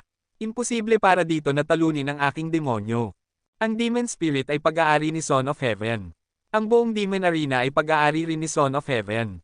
Ngunit ang demon spirit ay hindi nagmula sa demon shelter, ito ay isang bagay na ginugol niya ng maraming pera upang makuha. Ang orihinal na pangalan nito ay hindi rin demonyo, ito ay isang titulo lamang na ibinigay ni Son of Heaven upang tumugma sa arena. Hindi nag-aalala si Son of Heaven na maaaring matalo ang demon spirit. Ang kanyang demonyo ay isa sa mga pinakamahusay na royal spirit na maaaring makuha ng isang tao, at nilagyan niya ito ng ilang mga high-level beast soul. Tumanggi siyang maniwala na maaaring matalo ang kanyang sariling espiritu. Ngunit hindi lamang ito isang labanan sa pagitan ng dalawang espiritu, ito ay isang pagpapakita ng kapangyarihan at kayamanan ng isang tao. Pagkatapos ng lahat, ang mga espiritu ay maaaring gumamit ng mga beast soul kapag ibinigay sa kanila ng may-ari ng espiritu. Ngunit hindi naniniwala si Son of Heaven na mayroon mang taong may talento upang makamit ang tagumpay laban sa kanya. Kabanata 568. Malapit nang magsimula ang labanan. Binigay ni Hansen ang kanyang mga beast soul kay Snow Charmer upang mapalakas ang kapangyarihan nito. Ang listahan ng mga beast soul na ibinigay niya ay kinabibilangan ng Sacred Blood Scale Armor na natanggap ni Hansen kapalit ng espada kanina, isang Gargoyle Glyph, isang Golden Roarer para sumakay, isang Golden Rockworm King, Berserk Pet Armor, Nightmare Wings, isang Snow Lady Transfiguration Beast Soul, at isang Desert Bird. Makikinabang si Snow Charmer sa lahat ng mga beast soul na iyon, kaya't sinigurado ni Hansen na ilipat ang mga ito sa kanya para magamit niya. Ngunit gumagamit si Snow Charmer ng isang lance, at wala si Hansen na Sacred Blood Lance. Nangangahulugan ito na kailangan niyang umasa sa kanyang default na armas. Gayunpaman, ang kanyang kalaban ay isa pang Royal Spirit, kaya tiyak na makakagawa ng disenteng pinsala ang kanyang Ice Blood Lance. Sa arena, naroon na ang Demon. Ito ay isang 2 metrong matangkad na mandirigma na natatakpan ng itim na sandata at may hawak na greatsword. Hindi ito ordinaryong greatsword, at maaaring ito ay isang sacred blood. Nang pumasok ang demon sa arena, ginagawa niya ito sa pagbati ng malakas na palakpakan. Inaasahan na iyon, pagkatapos ng lahat, ang labanan ng mga royal spirit ay isang napakabihirang pangyayari. Ang demon ang tanging pag-aari ng arena. Kapatid Han, handa na bang pumasok sa arena ang iyong Snow Charmer? Tumingin si Zhang Ziyang kay Hansen. Tumanggaw si Hansen upang kumpirmahin na tapos na ang kanyang paghahanda, at pagkatapos ay lumabas si Snow Charmer at pumasok sa arena. Nang lumabas si Snow Charmer, nagkagulo ang audience, sumisigaw sa excitement. Talagang babaeng espiritu siya. Wow! Ang ganda niya. Ang ganda naman ng royal spirit na ito. Sino ang may-ari ng espiritong ito? Ang swerte naman ng lalaking iyon. Kuwait. Pinanood ni Son of Heaven ang paglabas ni Snow Charmer ng may nakatuong mga mata. Noong una, hindi siya gaanong nag-aalala tungkol sa darating na laban, at hindi man lang niya tinanong kung sino ang kalaban ng kanyang demon. Ngunit nagulat siya sa hitsura ni Snow Charmer, kaya tumayo siya, na nahumaling. Noong una, bago ang arena, gusto ni Son of Heaven na magkaroon ng magandang espiritu para sa kanyang sarili, ngunit hindi marami ang umiiral sa mundong ito para sa kanya upang makuha. Ang mga tunay na Lady Spirit ay mas bihira pa.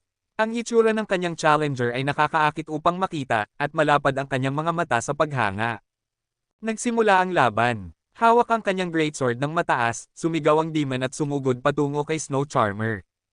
Hindi gumalaw si Snow Charmer, ngunit ang kanyang katawan ay nagniningning ng isang pulang sandata na pinalamutian ng iba't ibang mga glyph.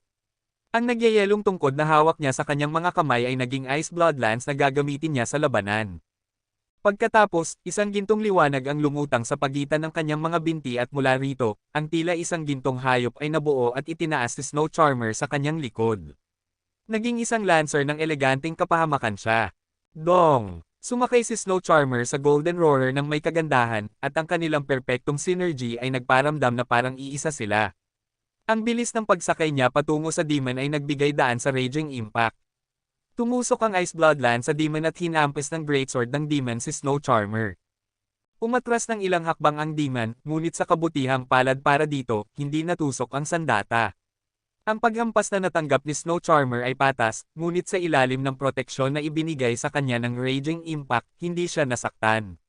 Matapos mawala ang alikabok sa kanilang mga unang galaw, masyadong maaga pa upang masabi kung sino ang malamang na manalo.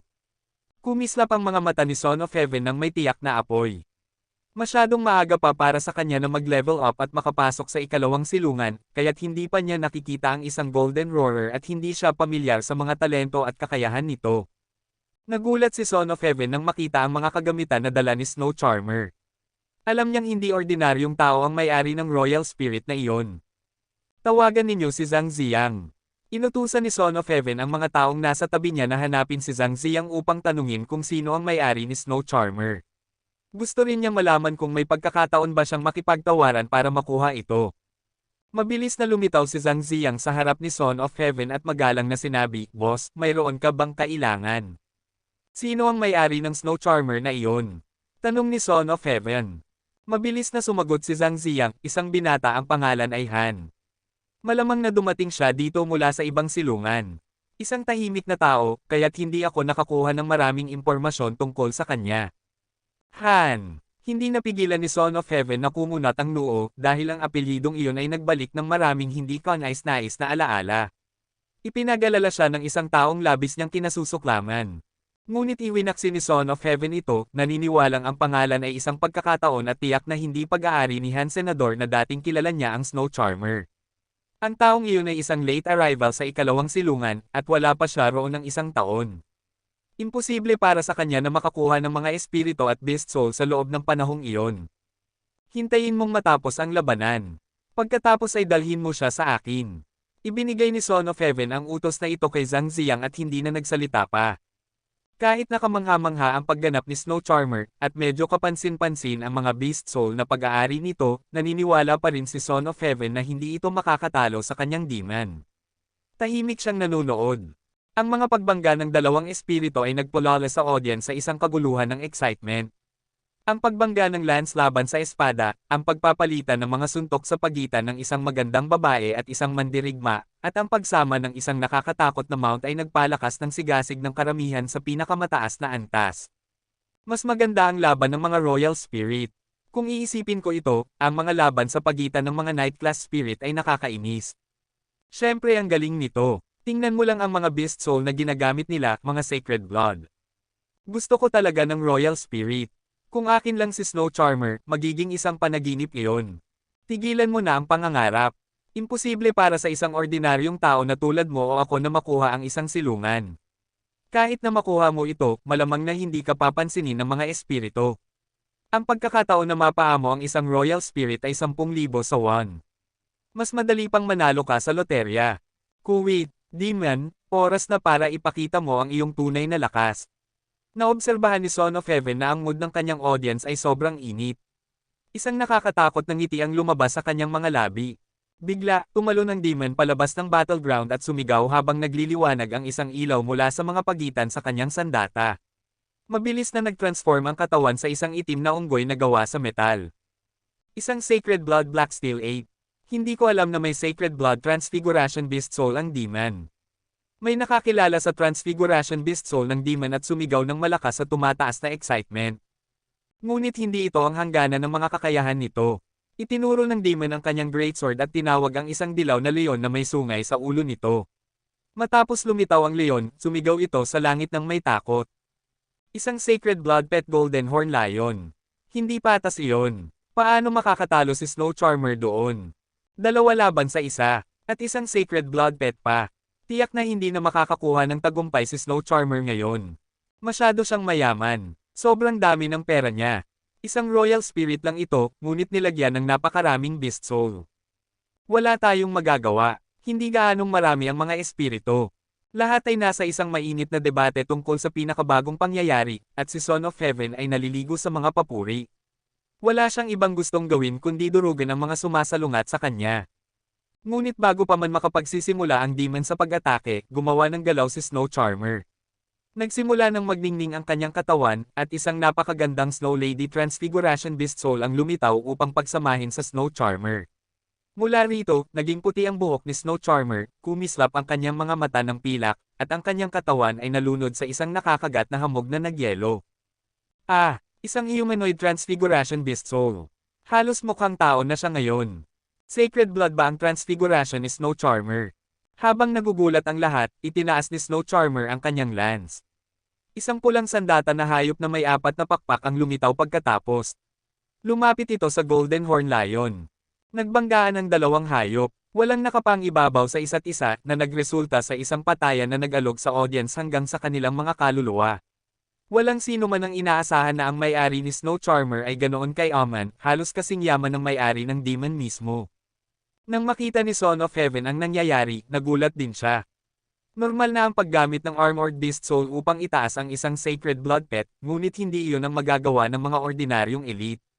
Dapat itong may talagang malakas na kapangyarihan. Sino ba ang taong ito? Kumunat muli ang noo ni Son of Heaven. Kabanata 569. Habang nagugulat pa rin si Son of Heaven, nakita niyang itinaas muli ni Snow Charmer ang kanyang lance.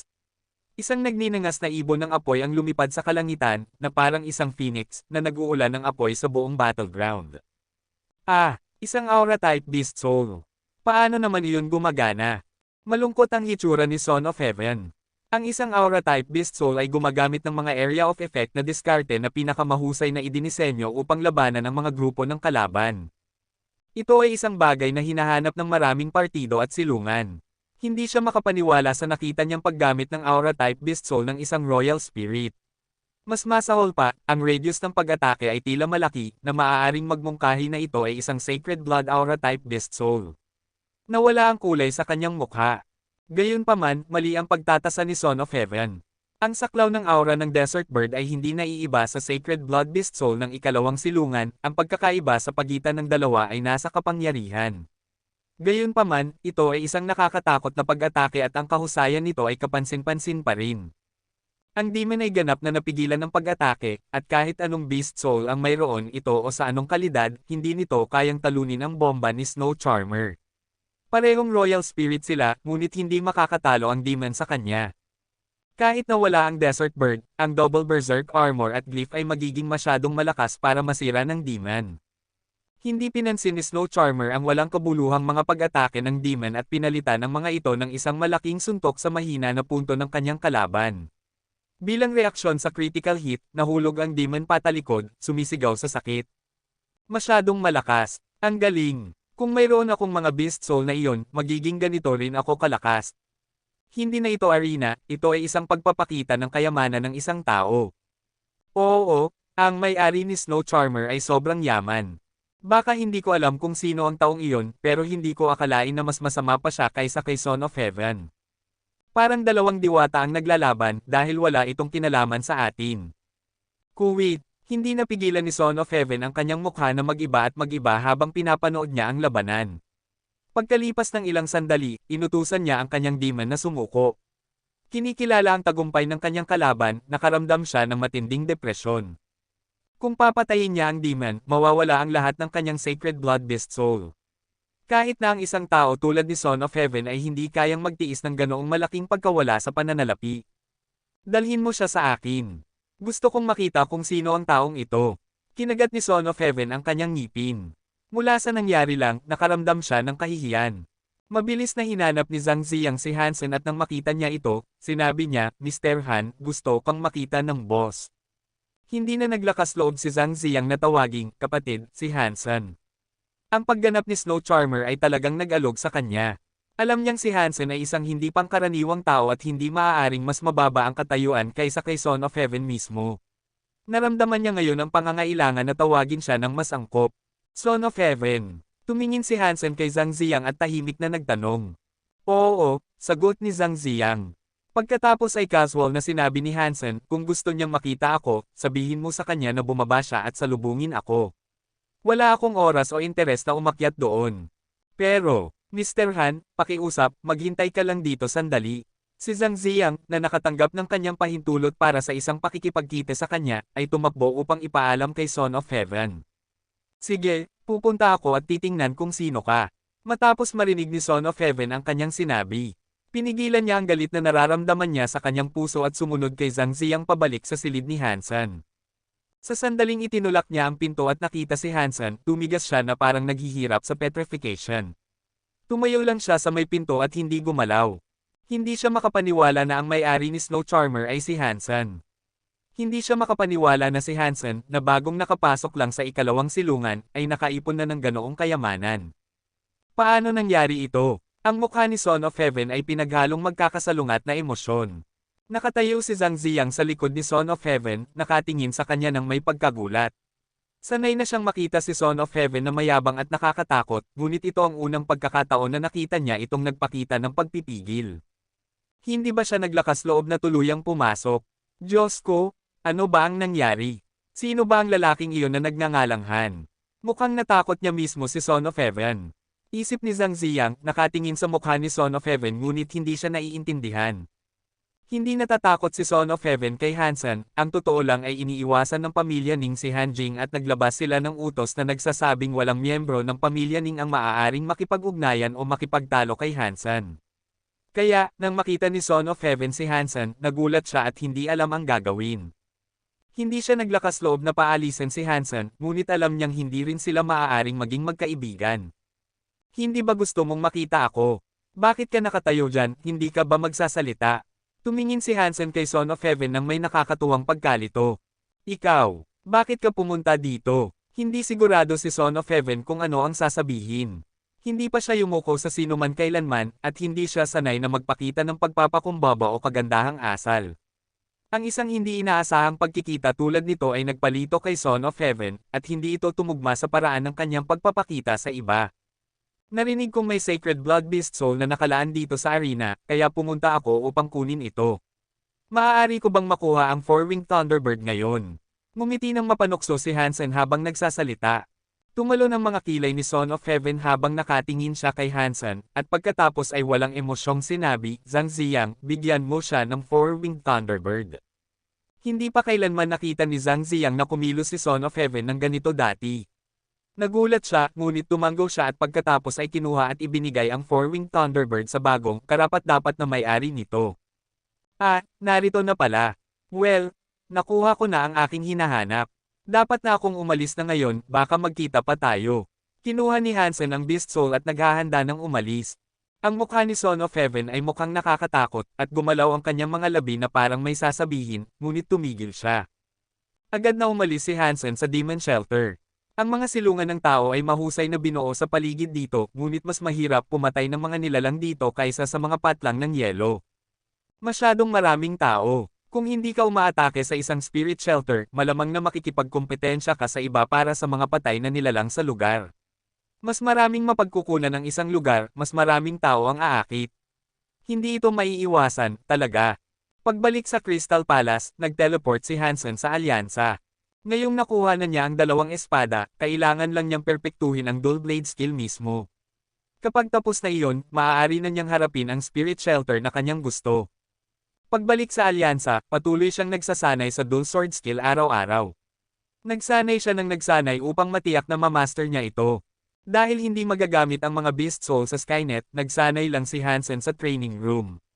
Kasabay nito, sinusubukan niyang perpektuhin ang kanyang paghawak sa Silver Eye Snake King Sword at Purple Copper Ancient Mascot Beast Sword.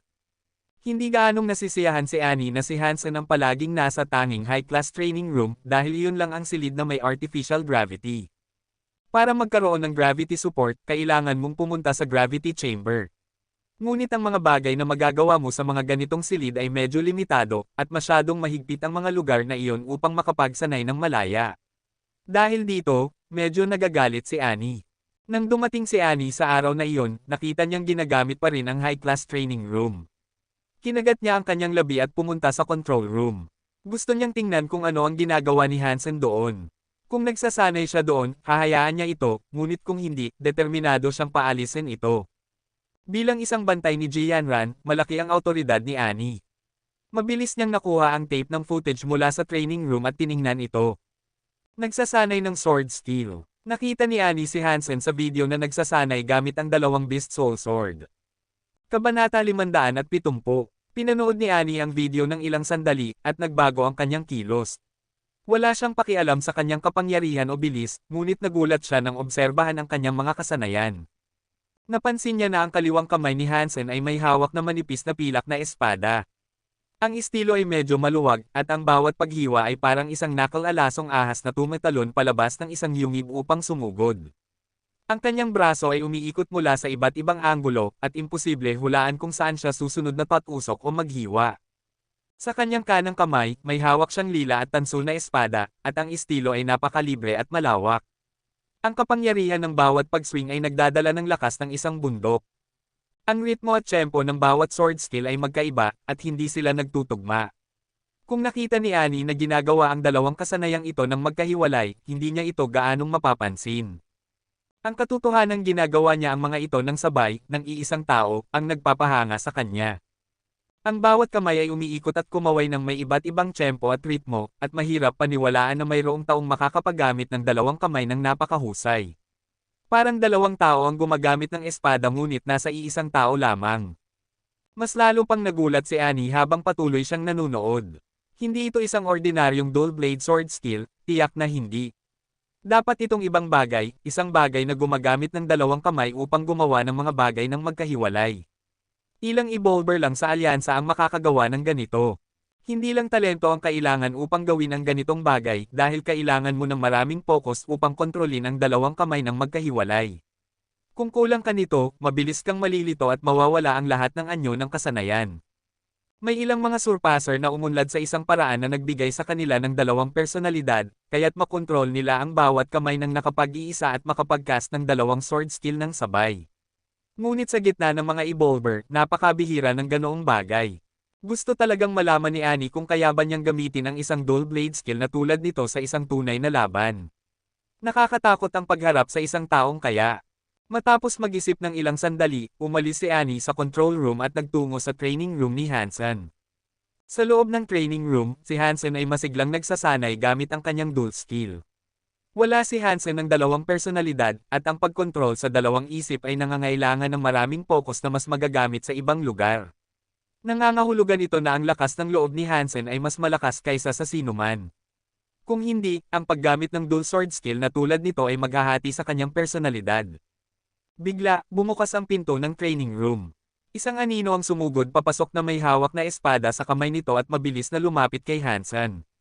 Hindi man lang niya nakita ang mukha ng anino bago itinaas ang kanyang espada upang harangan ang paparating na pag-atake. Dong! Nagbanggaan ang mga espada, at nang mawala ang mga spark, napansin ni Hansen na si Annie pala iyon. Annie, ano ang ginagawa mo? Kumunat ang noo ni Hansen.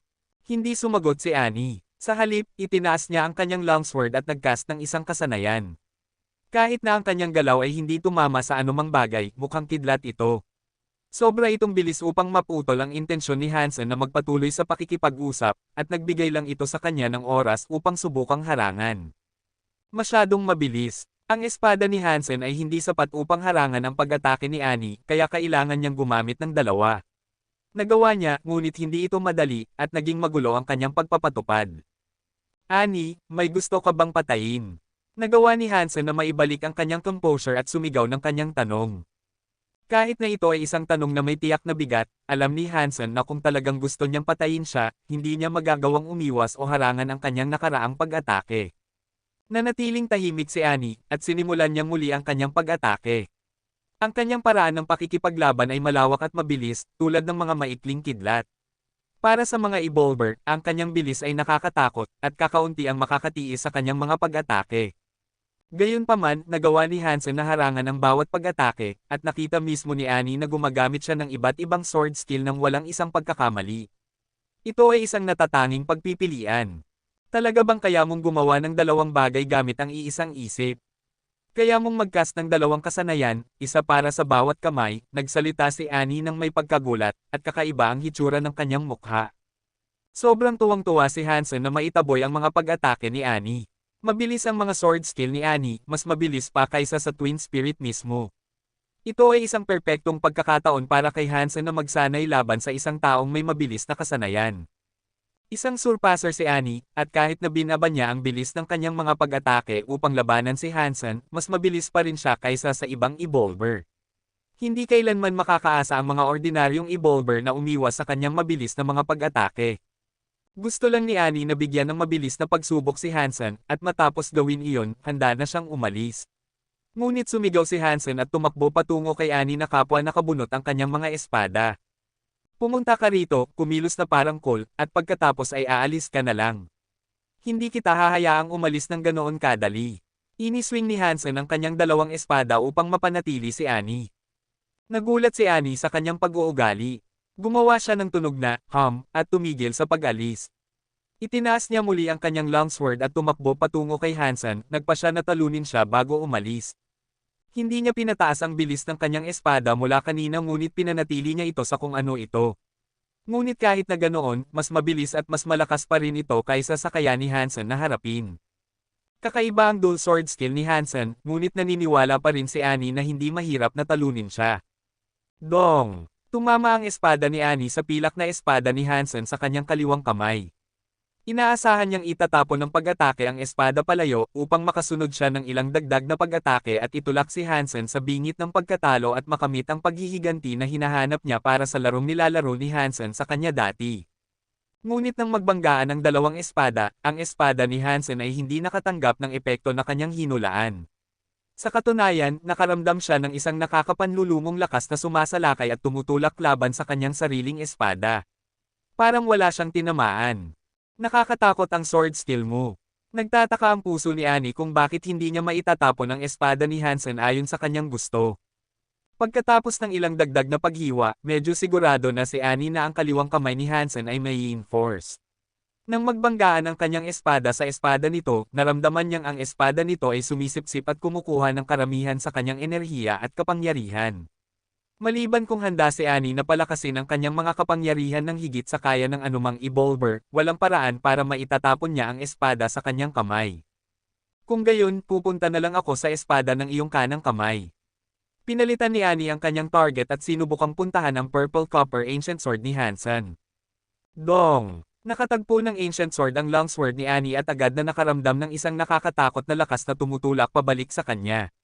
Kahit na ang puwersa ay hindi kasing grabe ng kanyang tunay na maximum na potensyal, sapat na ito upang pigilan siya sa pagtatapon ng espada sa kamay nito. Paano siya makakakuha ng ganoong kapangyarihan? Naguguluhan at nag-aalala si Annie. Ang dual skill ni Hansen ay malayo sa kombinasyon ng dalawang magkahiwalay na sword skill. Ginagamit niya ang yin at yang, pinagsasama ang sword skill sa yin-yang blast. Ang balanse ng yin at yang ay tumutulong sa isa't isa, pinagsasama ang langit at tao. Kahit na ngayon ay nasa unang hugis pa lamang ito, at malinaw na hindi pa niya ito na-master, nakakagulat pa rin para kay Annie na masaksihan ito. Ang bilang ng mga sorpresa na kanyang natatanggap ay patuloy na tumataas. Ang mga sword skill na taglay ni Hansen ay napak-espesyal. Ito ang unang pagkakataon sa kanyang buhay na nakasaksi siya ng isang evolver na may ganoong napakalaking kapangyarihan, at talagang namangha si Annie. Dong! Lumabas ang kidlat mula sa katawan ni Annie at kasunod ng kanyang susunod na pag-atake, ang thinner space sa dalawang kamay ni Hansen ay naputol. Ang kanyang mga espada ay tumilapon palayo, at ang puwersa ay nagdulot sa parehong espada na tumagos at manatili sa mga metal na pader ng silid. Tumingin si Annie kay Hansen ng huling beses. Pagkatapos ay lumingon siya at umalis. Ang kanyang matangkad at payat na anino ay umalis sa training room.